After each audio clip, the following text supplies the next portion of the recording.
President Trump, stop bombing Yemen and exit the Middle East. Over the weekend, President Trump ordered a massive military operation against the small country of Yemen. Was Yemen in the process of attacking the United States? No.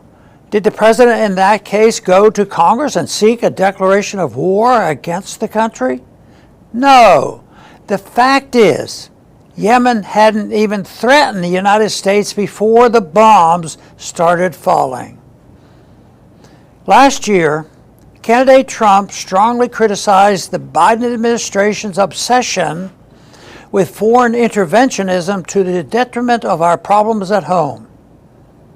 In an interview at the Libertarian National Convention, he criticized Biden's warmongering to podcaster Tim Pool, saying, "You can solve problems over a telephone. Instead, they start dropping bombs. Recently, they're dropping bombs all over Yemen. You don't have to do that." Yeah, once in office, Trump turned to military force as his first option since the Israeli-Hamas ceasefire plan negotiated by President Trump's special envoy Steve Witkoff. Yemen was left Red Sea shipping alone. However, after Israel's implemented a total blockade of humanitarian relief to the citizens of Gaza last week, Houthis leaders threatened to again begin blocking Israel's Red Sea shipping activity. That was enough for President Trump to drop bombs and launch missiles for hours, killing several dozen Yemeni citizens, including women and children, in the process. After the attack, Trump not only threatened much more force to be used against Yemen, but he also threatened Iran. His national security advisor, Mike Waltz, added that the U.S. may start bombing Iranian ships in the area, a move that would certainly lead to a major Middle East war. Like recent Presidents Bush and Obama, candidate Trump promised peace after 4 years of Joe Biden's warmongering and World War III brinkmanship.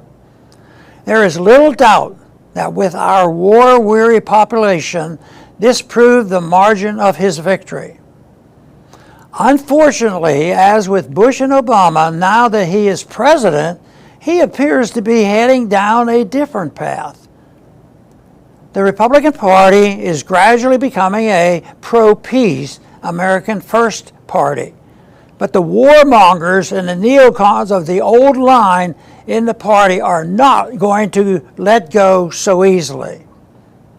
Unfortunately, many of these dead enders have found their way to senior positions in Trump's administration, with voices of restraint and non-intervention nearly nowhere in sight among his top tier of advisors. To solve the Yemen problem, we must understand it. Russia and Chinese ships, for example, are not being threatened because they are not enabling the Israeli demolition of Gaza. The slaughter there has been facilitated with U.S. money and U.S. weapons. It is the U.S. doing Israelis' bidding, both in Gaza and in the Red Sea, that is painting a target on us and unnecessarily putting our troops at risk of retaliation. The U.S. government, starting with Biden and continuing now with Trump, seems eager to make this our war, even though, as Representative Thomas Massey pointed out over the weekend, Red Sea shipping is of minor importance to the U.S. economy. In a real America First foreign policy, we would be following the Russian and Chinese lead in staying out of the conflict. It's not our war. End U.S. military involvement in the Middle East and our troubles disappear. It really is that simple.